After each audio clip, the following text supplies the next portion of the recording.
Este podcast é uma gentileza da Pasta Chefe. Almoço aos sábados e domingos para entrega.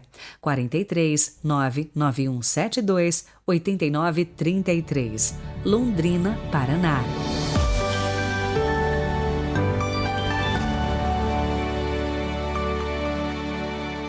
Quarta-feira, 13 de abril de 2022, Semana Santa. Somos os amigos de Jesus, o Mestre e Senhor. Deixemos-nos, portanto, tocar por este Jesus que nos amou até o fim. Rezemos. Pelo sinal da Santa Cruz, livrai-nos Deus, nosso Senhor, dos nossos inimigos. Ó Deus, que fizestes vosso Filho padecer o suplício da cruz, para arrancar-nos a escravidão do pecado, concedei aos vossos servos e servas a graça da ressurreição. Amém.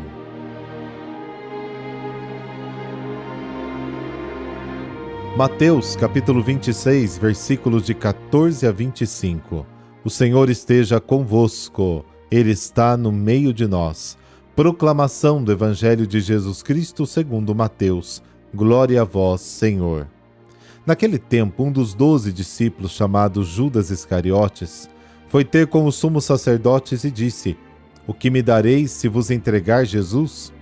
Combinaram então 30 moedas de prata, e daí em diante, Judas procurava uma oportunidade para entregar Jesus. No primeiro dia da festa dos ázimos, os discípulos aproximaram-se de Jesus e perguntaram: Onde queres que façamos os preparativos para comer a Páscoa? Jesus respondeu: Ide à cidade, procurai certo homem e dizei-lhe: O mestre manda dizer, o meu tempo está próximo. Vou celebrar a Páscoa em tua casa, junto com os meus discípulos. Os discípulos fizeram como Jesus mandou e prepararam a Páscoa. Ao cair da tarde, Jesus pôs-se à mesa com os 12 discípulos. Enquanto comiam, Jesus disse: Em verdade eu vos digo, um de vós vai me trair. Eles ficaram muito tristes e, um por um, começaram a lhe perguntar: Senhor, será que sou eu? Jesus respondeu: Quem vai me trair é aquele que comigo põe a mão no prato. O Filho do Homem vai morrer, conforme diz a Escritura a respeito dele. Contudo, ai daquele que trair o Filho do Homem, seria melhor que nunca tivesse nascido. Então Judas, o traidor, perguntou: Mestre, serei eu? Jesus lhe respondeu: Tu o dizes. Palavra da salvação. Glória a vós, Senhor.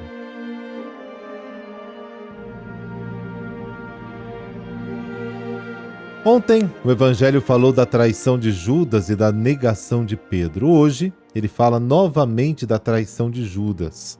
Na descrição da paixão de Jesus no Evangelho de Mateus, a ênfase é fortemente colocada no fracasso dos discípulos. Apesar de terem convivido com Jesus por 3 anos, nenhum deles o defende. Judas o trai, Pedro nega e os outros fogem. Mateus conta tudo isso não para criticar ou condenar, nem mesmo para desencorajar os leitores, mas para enfatizar que o acolhimento e o amor de Jesus superam a derrota e o fracasso dos discípulos. Esta forma de descrever a atitude de Jesus foi uma ajuda para as comunidades do tempo de Mateus. Devido às frequentes perseguições, muitos desanimaram e abandonaram a comunidade e se perguntaram: será possível retornar? Deus nos acolherá e nos perdoará? Mateus responde sugerindo que podemos até romper o relacionamento com Jesus, mas ele nunca. Seu amor é maior que a nossa infidelidade. Esta é uma mensagem muito importante que entendemos no Evangelho durante a Semana Santa. Judas tomou a decisão depois que Jesus não aceitou as críticas dos discípulos sobre a mulher que desperdiça um perfume muito caro só para ungir Jesus. Ele até foi aos sacerdotes e perguntou: quando você me dará para que eu o entregue? Combinaram a soma de 30 moedas de prata. Mateus evoca as palavras do profeta Zacarias para descrever o preço combinado, Zacarias 11. Ao mesmo tempo, a traição de Jesus por 30 moedas evoca a venda de José pelos irmãos, decidida pelos compradores por 20 moedas, Gênesis 37. Também evoca o preço de 30 moedas a pagar pelo ferimento de um escravo, Êxodo 21. Jesus veio da Galiléia. Ele não tinha casa em Jerusalém. Passava as noites no Horto das Oliveiras. Durante as férias da Páscoa, a população de Jerusalém triplicava devido ao enorme número de peregrinos que vinham de todas as partes. Para Jesus, não foi fácil encontrar um grande salão onde celebrar a Páscoa junto com os peregrinos que vinham da Galiléia, como ele. Ele ordena que seus discípulos encontrem uma pessoa em cuja casa ele decidiu celebrar a Páscoa. O Evangelho não oferece mais informações e deixa a imaginação completar o que está faltando na informação. Ele era uma pessoa conhecida por Jesus? Um parente? Um discípulo? Ao longo dos séculos, a imaginação dos apócrifos foi capaz de completar essa informação, mas com pouca credibilidade, lógico. Jesus sabe que será traído, mas apesar disso ele quer confraternizar com o círculo de amigos ao qual Judas pertence. Quando todos estavam reunidos pela última vez, Jesus anuncia quem é o traidor, aquele que pôs a mão no prato comigo. Essa forma de anunciar a traição torna o contraste ainda mais claro. Para os judeus, a comunhão ao redor da mesa, mergulhando a mão no mesmo prato, era a expressão máxima de intimidade e confiança. Mateus sugere assim que, apesar da traição feita por alguém próximo, o amor dele é maior do que a traição.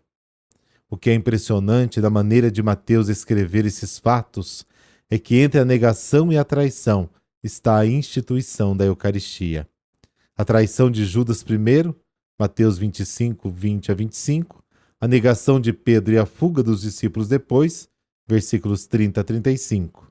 Assim ele destaca para todos nós a incrível gratuidade do amor de Jesus, que supera a traição, a negação e a fuga dos amigos. Seu amor não depende do que os outros fazem com ele.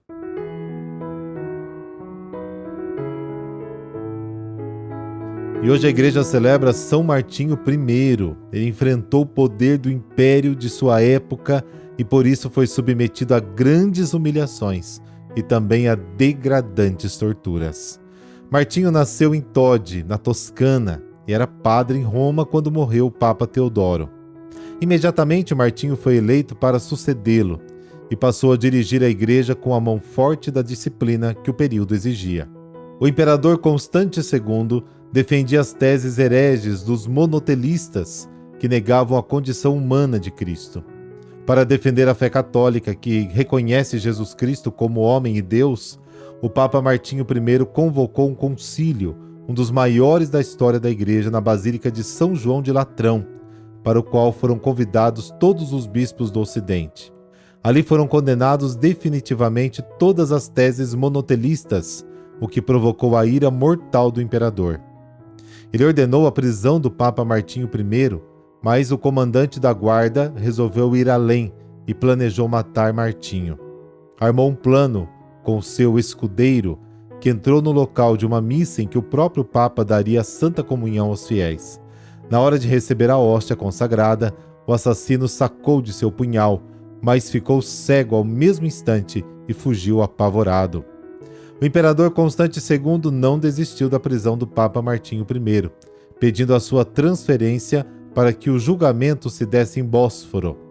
A viagem tornou-se um verdadeiro suplício que durou 15 meses e acabou com a saúde do Papa. Mesmo assim, ao chegar à cidade, ficou exposto desnudo sob um leito no meio da rua para ser insultado pela população. Depois foi jogado em um fétido e podre calabouço, sem as mínimas condições de higiene e alimentação. Entristecido pelo abandono de todos, Martinho repetia: "Surpreende-me a falta de compreensão e de compaixão de todos os que antes me pertenciam e de meus amigos e parentes, os quais se esqueceram de mim de um modo completo." O Papa Martinho I foi condenado ao exílio na Crimeia, sul da Rússia. Ele acabou morrendo de fome 4 meses depois. Foi o último Papa a ser martirizado. Deus, Pai de bondade, que concede aos homens e às mulheres a força necessária para enfrentar as dificuldades do cotidiano. Dai-nos, pela intercessão de São Martinho, a confiança absoluta na vossa presença ao nosso lado. Por Cristo nosso Senhor. Amém. Abençoe-vos o Deus Todo-Poderoso, Pai Filho, Espírito Santo. Amém. Boa quarta. Amanhã nos falamos por aqui.